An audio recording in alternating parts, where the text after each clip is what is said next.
आप देख रहे हैं नेशनल वॉच, खबरों का खजाना। नमस्कार दोस्तों, राजधानी लखनऊ के इंदिरा नगर स्थित शेखर अस्पताल के संस्थापक A.K. सचान, जी हाँ दोस्तों, डॉक्टर A.K. सचान ने आखिर अपनी चुप्पी तोड़ी है और शेखर अस्पताल पर लग रहे आरोपों को लेकर वीडियो कॉन्फ्रेंसिंग के माध्यम से उन्होंने जवाब दिया।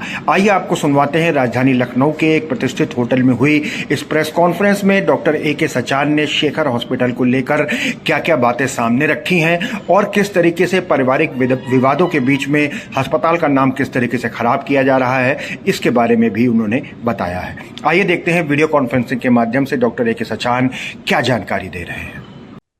और मैं पिछले एक हफ्ते से यहीं पर हूँ। मेरे बच्चे यहीं पर पढ़ते हैं। तो मेरी बेटी का ग्रेजुएशन सेरेमनी थी यूनिवर्सिटी ऑफ नॉर्थ कैरोलिना में, अमेरिका में ही। तो उसकी ग्रेजुएशन सेरेमनी जैसे अपने यहाँ कन्वोकेशन होता है, उसी तरह की सेरेमनी होती है। उसमें सभी पेरेंट्स इनवाइट किए जाते हैं।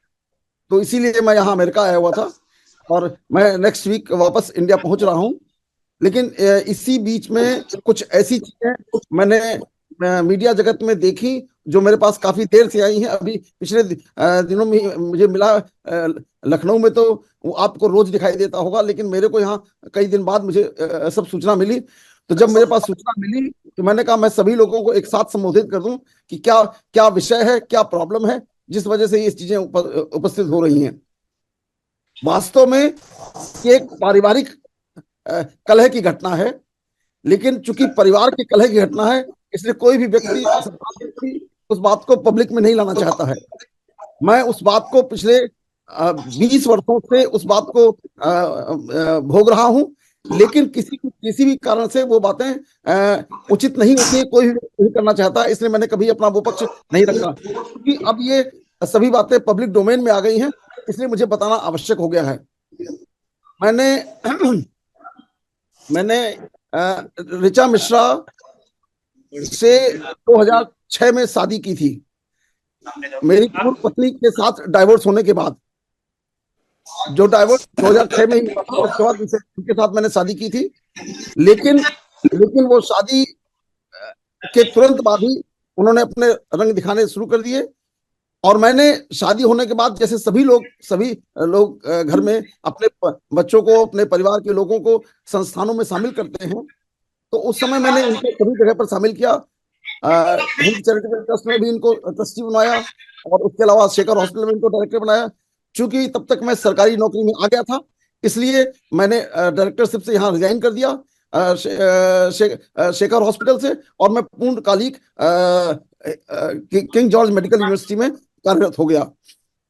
इस बात की सूचना बाकायदे यूनिवर्सिटी को दी गई और यूनिवर्सिटी ने उसके लिए बाकायदे हमको लेटर वहां से जारी किया कि अब आप यहाँ काम नहीं कर रहे हैं, इसलिए आप किसी तरीके का शेखर हॉस्पिटल का कोई दोष नहीं है। वो चिट्ठी भी आपको मैं सर्कुलेट कर दूंगा जिसमें ये कहा गया है कि आप कभी भी भविष्य में शेखर हॉस्पिटल में काम नहीं करेंगे। और मैंने 2002 के पहले प्रैक्टिस करता था, 2002 के बाद से मैंने कोई प्रैक्टिस नहीं की, कोई मरीज नहीं देखा, न मरीज देखने का मेरा कोई औचित्य है। लेकिन इस तरीके के मनगढ़ंत आरोप लगाए जा रहे हैं और ये सारी की सारी चीजें बना करके इतने लंबे समय से जो चीजें थी उन चीजों को यहाँ पर प्रदर्शित किया जा रहा है। ये जो इनकम टैक्स से संबंधित जो पेपर हैं उनके बारे में बताऊं मैं आपको। 2013 में एक इनकम टैक्स की सर्च हुई थी इंस्टीट्यूट ऑफ मेडिकल साइंसेस में और शेखर हॉस्पिटल में ज्वाइंट। तो चूंकि मैं एक ही परिवार में रहता हूं, एक ही घर में रहता हूं, पत्नी के साथ रह रहा था, तो उस समय कोई चीज डिफरेंशिएट घर में नहीं की जा सकती है कि ये डॉक्यूमेंट पत्नी का है, ये डॉक्यूमेंट पति का है, ये संभव नहीं होता है। लेकिन उन सारे डॉक्यूमेंट्स को इनकम टैक्स डिपार्टमेंट ने पूरी तरह एसेस किया, पूरी तरह पाया। जो लिखा जा रहा है कि 10 करोड़ रुपए मेरे अकाउंट में पाए गए, वो सारे के सारे इनकम टैक्स डिपार्टमेंट ने डिक्लेयर कर दिए थे कि ये मेरे पैसे नहीं हैं, ये सारे के सारे पैसे जो हैं शेखर हॉस्पिटल के हैं। और उसके लिए पूरा जो शेखर हॉस्पिटल उसका पूरा टैक्स भी पे कर दिया और मेरे ऊपर किसी तरीके का कोई आरोप नहीं है जो कि इनकम टैक्स से संबंधित हो।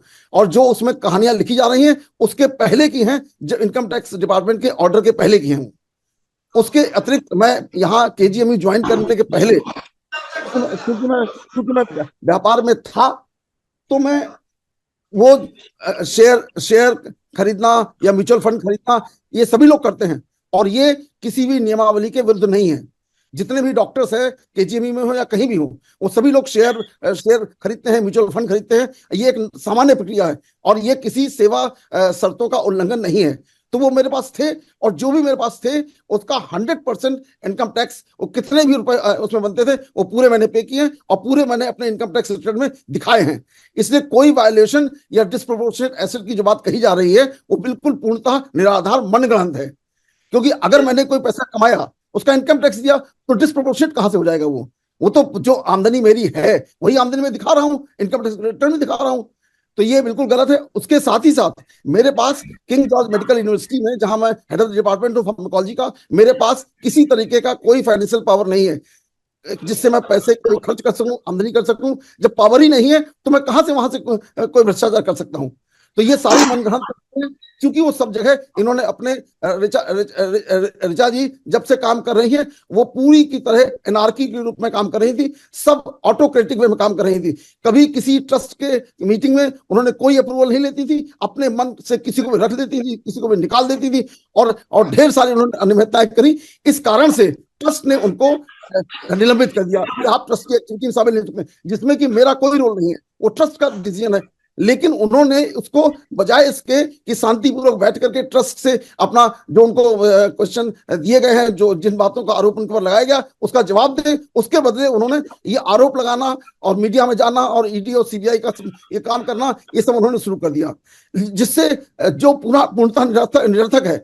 जो भी जांच, जितने भी बिंदु मैंने समाचार पत्रों में पढ़े हैं, वो सारे के सारे बिंदु हाई कोर्ट से लेकर सुप्रीम कोर्ट तक सब जगह डिसाइडेड है। ऐसा कोई बिंदु नहीं है जिस बिंदु को हाई कोर्ट डिसाइड न कर चुका हो। अभी बीच में आपको उसमें एक कटिंग लगाई गई है कि आपके ऊपर हाई कोर्ट ने कहा कि आप प्राइवेट प्रैक्टिस करते हैं और आप ये करते हैं, वो करते हैं। तो उसके लिए उसके बाद मैं हाई कोर्ट में दोबारा गया, उसी रिट में गया जिस रिट में ये लिखा गया था।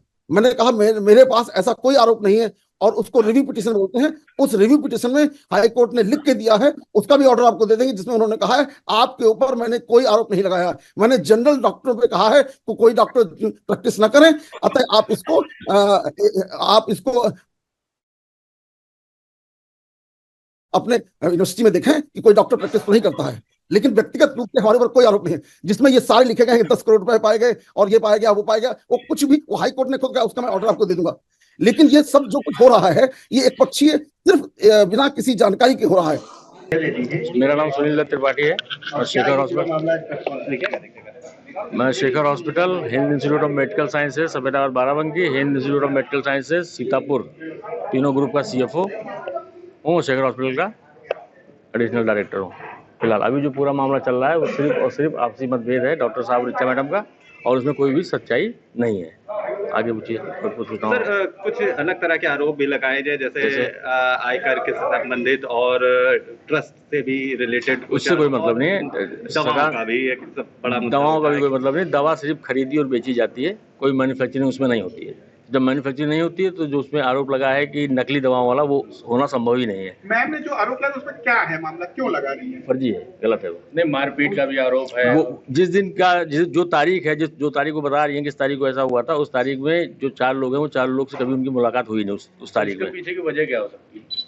आपसी लड़ाई है, आपसी मतभेद है। सर आय से अधिक संपत्ति के, हाँ नहीं, वो तो ट्रस्ट ने जो कार्रवाई की उसके अगेंस्ट में उन्होंने ऐसा बोला है। आय से अधिक संपत्ति की भी बात वो भी कर रही हैं, वो भी गलत है। तो क्या सर सारे आरोप उनके आप निराधार बता रहे हैं? निराधार बता रहे हैं, क्योंकि उसकी जो सजान सर के ऊपर आरोप लगाए गए थे उसकी जांच करीब 3 बार हो चुकी है और तीनों बार में कुछ नहीं पाया गया है उसमें। आगे भी कुछ नहीं मिलेगा, क्योंकि जो आय से अधिक संपत्ति की बात वो कर रहे हैं वो सही नहीं है। सर मीडिया काफी समय से डॉक्टर सचान से बात करना चाहता है, लेकिन वो अवेलेबल नहीं हो पा रहे। अवेलेबल नहीं। 28 तारीख को लौटेंगे, 28 मई को 30 या 31 में वो मीडिया के सामने आएंगे, तो फिर जो भी बात आपको पूछनी हो पूछ सकते हैं। हर बार उनकी तरफ से आरोप लगाए जा रहे हैं, क्या मैडम की तरफ से, ऋचा मैडम की तरफ से कोई कार्रवाई की जाएगी? नहीं, कार्रवाई क्या की जाएगी, जो वो आरोप लगाएंगे उसका जवाब दिया जाएगा। भाई साहब संदेश चलता है। आज प्रेस कॉन्फ्रेंस के 2 मुद्दे थे। एक पहला मुद्दा तो पारिवारिक मतभेद था, और दूसरा जो है भ्रष्टाचार जो एफबीआई द्वारा उसको आरोपित हो। हाँ ठीक है। तो ये दोनों प्रेस कॉन्फ्रेंस में एक संक्षिप्त तौर पे बता दीजिए कि क्या। देखिए पहला जो आप बता रहे हो तो पारिवारिक मतभेद है ही है, और वो जो दवाई वाला है वो दवाई वाला जो मुद्दा है वो भी उसी से रिलेटेड है, उसी से जुड़ा हुआ मुद्दा है। पारिवारिक मतभेद हुआ, उसकी वजह से ये आरोप लगाया गया है कि फर्जी नकली दवाई बनाई जाती है, जो कि सत्य नहीं है। दवाई अगर बनाई जाती तभी नकली दवाई बनाई जा सकती है, जब दवाई बनाई नहीं जाती, अब मैन्युफैक्चरिंग करते ही नहीं, दवाई कहाँ से बना देंगे। नहीं, आरोप ये था हाँ। कि किसी यहाँ के ही जो डायरेक्टर थे और उनके एम्प्लॉय थे, उनके द्वारा कंपनी स्थापित की गई और फिर उन्हीं के सचान द्वारा सर शेखर हॉस्पिटल में डायरेक्टर नहीं उसके है। द्वारा वहीं के एक एम्प्लॉय द्वारा खरीद करके उसको बाईपास करके दोबारा फिर हिंद भेजी गई। नहीं, ऐसा नहीं है, ऐसा कुछ भी नहीं है, दवाई मैन्युफैक्चरिंग हुई ही नहीं। ठीक है। तो दोस्तों देखा आपने, ये थे डॉक्टर ए.के. सचान और उसके साथ सुनील दत्त त्रिपाठी जो सीएफओ हैं शेखर अस्पताल और तमाम मेडिकल एजेंसीज के। इन्होंने अपना पक्ष रखते हुए बताया कि किस तरीके से शेखर अस्पताल पर जो आरोप लग रहे हैं वो निराधार है, मामला कोर्ट में भी चल रहा है। लगातार बने रहिए नेशनल वॉच न्यूज चैनल पर।